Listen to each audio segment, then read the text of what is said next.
Student, कैसे हैं आप सभी। आई होप आप सभी ओके होंगे। और आज की इस वीडियो में मैं आपको चैप्टर 4 का जो हमारा टॉपिक है, जो हम पढ़ रहे थे अभी तक, कंट्रासेप्टिव मेथड्स, ठीक है, यानी गर्भ निरोधक जो विधियां हैं उनके बारे में हम पढ़ रहे थे। 1 सेकेंड।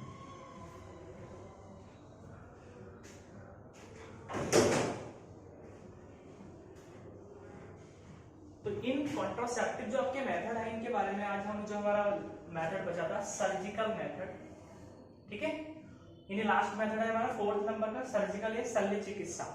पहले आप समझिए सर्जिकल मेथड होता क्या है। देखिए सर्जिकल मेथड का मतलब ये है कि कोई चीज कट करके बॉडी में किसी पार्ट को अलग करके, बॉडी की जो हमारे अंदर जो आपकी फीमेल या मेल रिप्रोडक्टिव सिस्टम के पार्ट होते हैं उनमें से किसी को अलग करके, कट करके अगर हम प्रेगनेंसी को रोक सकते हैं, प्रेगनेंसी होने से रोक सकते हैं, वो वाला मेथड हमारा सर्जिकल मेथड कहलाएगा। क्या कहलाएगा? Surgical method. अब देखिए समझिए ध्यान से, यहाँ पे समझने की बात थोड़ी है।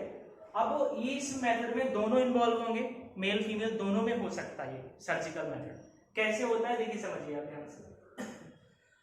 अगर हम लोग पहले मेल की बात कर लेते हैं कि मेल में हमें क्या करना है, ठीक है। वैसे इसके दो होते हैं, एक तो होता है आपका वैसेक्टमी और दूसरा होता है ट्यूबेक्टमी। इसको हिंदी में बोलते हैं शुक्र वाहिनी उच्छेदन। हिंदी में बोलते हैं शुक्र वाहिनी उच्छेदन, ठीक है। और ये आपका कहलाता है नलिका उच्छेदन। क्या कहलाता है? नलिका उच्छेदन। ये एनसीईआरटी ने दिया आपका हिंदी में, समझिए ध्यान से। यानी वैसेक्टमी और ट्यूबेक्टमी, आप ऐसे ध्यान रखिए, और हिंदी इनके एनसीईआरटी ने दी हुई। समझिए क्या होता है ये, मैं आपको पहले पढ़ाऊंगा वैसेक्टमी क्या होता है। देखिए वैसेक्टमी में, वैसेक्टमी की जो प्रोसेस है या जो ये सर्जरी जो होती है वो किस में होती है, तो आप बताएंगे मेल में होती है। किस में होती है? मेल में। पुरुषों में वैसेक्टमी की क्रिया होती है, क्योंकि यहाँ पे लिखा है शुक्रवाहिनी उच्छेदन। शुक्रवाहिनी का मतलब क्या है, यानी शुक्रवाहिनियां किसमें पाई जाती हैं? शुक्रवाहिनियां पुरुषों में पाई जाती हैं। आप समझिए, यहाँ पे मैं आपको यहाँ पे एक डायग्राम से समझा रहा हूँ, ठीक है। अगर हम फीमेल का रिप्रोडक्टिव सिस्टम बनाएं, ठीक है, तो ये आपके होते हैं इस तरीके से, ये टेस्टिस। ये क्या होते हैं? और टेस्टिस से नलिका निकल के जाती है इस तरीके से नलिका निकल के। ये क्या है? ये मेल के टेस्टिस हैं। टेस्टिस से एक नलिका निकल के जाती है, जिसे बोलते हैं हम लोग क्या? शुक्रवाहिनी, और इंग्लिश में बोलते हैं वास डिफरेंस या फिर शुक्रवाहिनी। इतनी बात समझ में आई?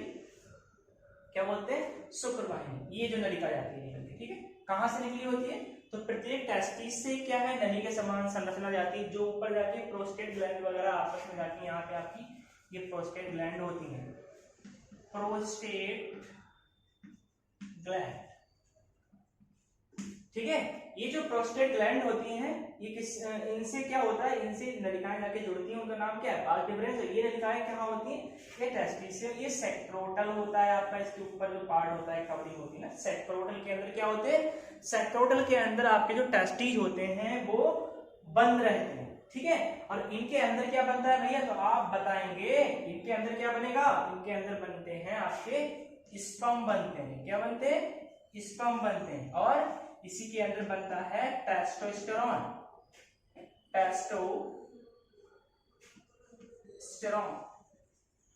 ये क्या है? ये पुरुषों में पाया जाने वाला सेक्स हार्मोन है, टेस्टोस्टेरोन, ठीक है। इतनी बात क्लियर हुई? अब देखिए आगे। अब हमें करना क्या है, देखिए यहाँ पे क्या स्पर्म बन रहे हैं, और यहीं पे आपका क्या होता है, इस तरीके से पेनिस होता है मेल में।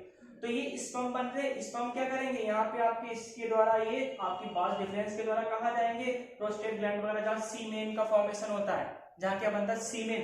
अभी आपको मैं बताऊंगा सीमेन और स्पर्म में क्या अंतर होता है, ठीक है।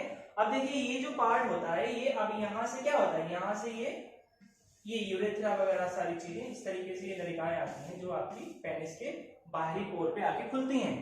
अब यहाँ से क्या हुआ, यहाँ से क्या आपके स्पर्म बने, तो हमें क्या होता है, स्पर्म को रोकना है, बनने से नहीं रोकना है, स्पर्म का ट्रांसफर ना हो। सेक्सुअल इंटरकोर्स करते समय मेल का जो स्पर्म है वो फीमेल की वेजाइना में ट्रांसफर ना हो, उसे हमें रोकना है, तभी तो हमारा कॉन्ट्रासेप्टिव मेथड होगा।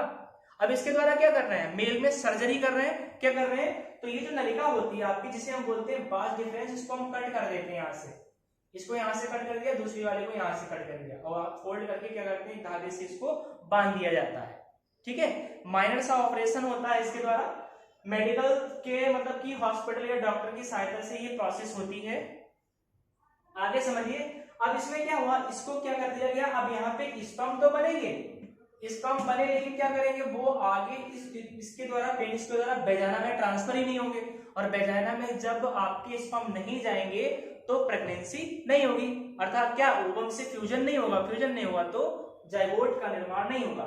तो यहाँ समझिए, अब देखो ये क्या है, यहाँ से मैंने कट कर दिया इसको, और कट करने के बाद क्या हुआ, रास्ता रोक दिया किसका, स्पर्म का, कहाँ जाने का, फीमेल पार्ट में जाने का रास्ता क्या कर दिया गया, रोक दिया गया। इतनी बात क्लियर हुई कि आपके टेस्टिस होते हैं, कि आप भी जानते हैं सभी लोग, ये क्या है, आपके टेस्टिस होते हैं जो कि पुरुषों में पाए जाते हैं। इतनी बात क्लियर हो गई।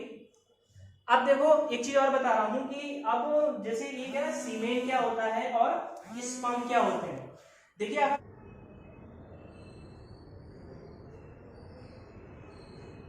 तो अब इसमें क्या हुआ, देखो मैं आपको स्पर्म और सीमेन में डिफरेंस बताता हूं। देखिए सीमेन क्या होता है, सीमेन एक लिक्विड पदार्थ होता है, ठीक है, तरल पदार्थ होता है, चिपचिपा पदार्थ होता है, और सीमेन के अंदर ही आपके टेस्टिस के, सीमेन का निर्माण कहाँ हुआ, सीमेन का निर्माण यहाँ पे जो ग्रंथियां हैं मेल के अंदर, जैसे प्रोस्टेट ग्लैंड, इनमें होता है, लेकिन स्पर्म कहाँ बनेगा, स्पर्म टेस्टिस के अंदर बनता है। ये चीज आपको ध्यान रखनी है, स्पर्म का निर्माण कहाँ हुआ, टेस्टिस में बनेंगे स्पर्म। उसके बाद में और क्या होता है, मान लीजिए कि टोटल सीमेन का लगभग 10% जो होता है वो क्या होता है, स्पर्म होते हैं, और एक बार सेक्सुअल इंटरकोर्स की क्रिया में लगभग 2 से 3 मिलियन स्पर्म क्या करते हैं यहां से, और इंटरकोर्स से वेजाइना में ट्रांसफर करते हैं। कितने, 2 से 3 मिलियन। अब इसमें से चाहिए कितना होता है ओवम को, ओनली 1 स्पर्म चाहिए होता है फ्यूजन के लिए। ठीक है, तो अब आपको क्या वैसक कमी समझ में आई। वैसक कमी में मैंने क्या बताया आपको, एक चीज और समझ लीजिए, इसमें बॉडी में और किसी चीज पे कोई इफेक्ट नहीं पड़ता है, इफेक्ट सिर्फ और सिर्फ क्या, स्पर्म ट्रांसफर नहीं होता है, स्पर्म जो है वो आपका कहाँ नहीं पहुंचता है, तो सीमेन में नहीं जाता है, बाकी जो हार्मोन बनते हैं पूरी तरीके से बनते रहे, कोई भी इफेक्ट नहीं पड़ता बॉडी पे। और ये जो मेथड है आपका सर्जिकल मेथड, वो वेरी वेरी इसेंशियल, मतलब कि कैसा है, बहुत वेरी वेरी इफेक्टिव मेथड है आपका प्रेगनेंसी रोकने का।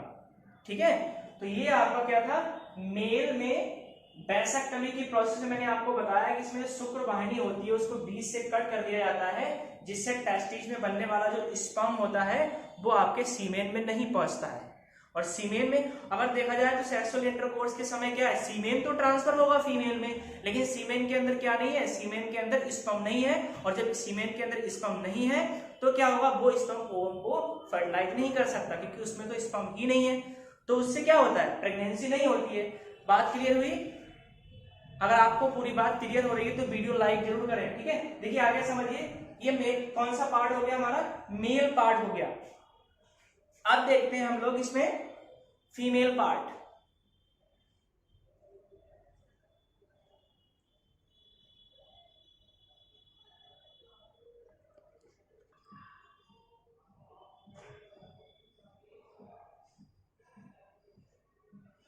देखिए अब पढ़ते हैं हम लोग ट्यूबेक्टमी को। ट्यूबेक्टमी का मतलब मैंने बताया था नलिका उच्छेदन।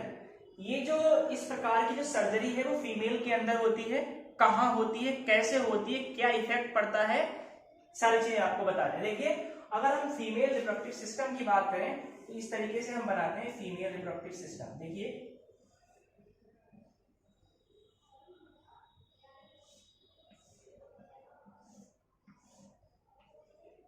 ये यहाँ पे आपकी ओवरीज होती हैं, 2 ओवरी पाई जाती हैं फीमेल में, इस तरीके से ये ओवरी है, ये आपकी क्या है, ये समझिए, ये होती है आपकी फैलोपियन ट्यूब। क्या होती है? Fallopian tube. ठीक है, इसको हम हिंदी में अंडवाहिनी भी बोलते हैं। क्या बोलते हैं? अंडवाहिनी।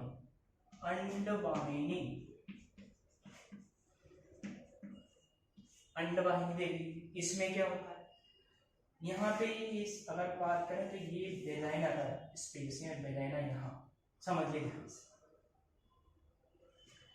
अब इसमें क्या होता है, देखिए यहाँ क्या, ये ओवरी है, ओवरी है, दो होती है लेफ्ट राइट, ठीक है। अब देखिए ओवरी के अंदर क्या बनेंगे, ओवरी के अंदर बनता है, क्या बनता है, ओवम बनते। क्या बनते? ओवरी के अंदर किसका निर्माण हुआ, ओवरी के अंदर ओवम का निर्माण हुआ।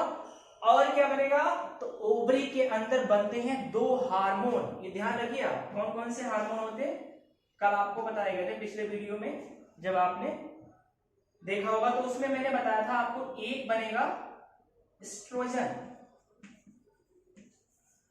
और एक प्रोजेस्टेरॉन।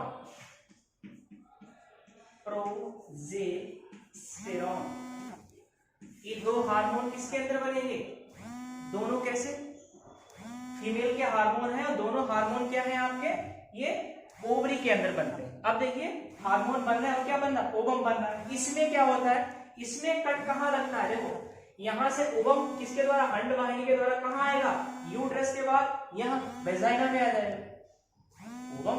अगर देखे चले मानो कि ये नहीं, यहाँ बना ओवम, ओवम कहाँ आएगा, फैलोपियन ट्यूब में आएगा। ओवम कहाँ आएगा, फैलोपियन ट्यूब में। स्पर्म वेजाइना के द्वारा कहाँ पहुंचेंगे, फैलोपियन ट्यूब में। अब देखिए ध्यान समझिए, अब अगर इस फैलोपियन ट्यूब को यहां से कट कर दिया जाए, इस फैलोपियन ट्यूब को यहां से कट कर दिया जाए, तो ओवम का रास्ता बंद हो जाएगा फैलोपियन ट्यूब में यहां आने के लिए, और यहां से स्पर्म का रास्ता बंद हो गया आगे जाने के लिए। तो ओवम और स्पर्म आपस में क्या नहीं होंगे, बाइंड नहीं होंगे, फ्यूज नहीं होंगे, प्रेगनेंसी का चांस ही नहीं बनता है। बात क्लियर हुई, दोबारा समझिए। देखिए इस वाली ट्यूबेक्टमी में क्या होता है, ट्यूबेक्टमी में फीमेल की अंडवाहिनी को कट कर दिया जाता है, जिससे उसके ओवरी में बनने वाले जो ओवम होते हैं वो स्पर्म से बाइंड नहीं हो पाते हैं, जिस कारण क्या होता है, जिस कारण जाइगोट का निर्माण नहीं होता, निषेचन क्रिया नहीं होती, जाइगोट नहीं बनेगा तो प्रेगनेंसी नहीं होगी। ये भी कैसा है, वेरी वेरी इफेक्टिव मेथड और कॉन्ट्रासेप्टिव मेथड। इतनी बात क्लियर हुई। तो ये हमारे दोनों टॉपिक, चीज और है, इसमें भी आपके किसी भी हार्मोन पर कोई इफेक्ट नहीं पड़ेगा, ठीक है। यहाँ जो फ्लूइड भरा रहता है इसको हम वेजाइनल फ्लूइड बोलते हैं, तो ये भी बनेगा, ये निरंतर इसके अंदर बनता रहेगा।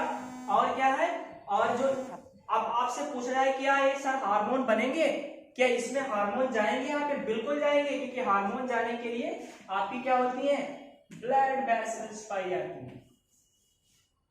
इतनी बात क्लियर हुई। तो ये आपका वीडियो था शल्य चिकित्सा सर्जिकल मेथड का, जिसमें आपने ट्यूबेक्टमी और वैसेक्टमी के बारे में पढ़ा। दोनों चीज आपको क्लियर हुई है। कोई डाउट है आप तो कमेंट बॉक्स में कमेंट जरूर कीजिएगा। अब हमारा आज का अगला टॉपिक है एमटीपी,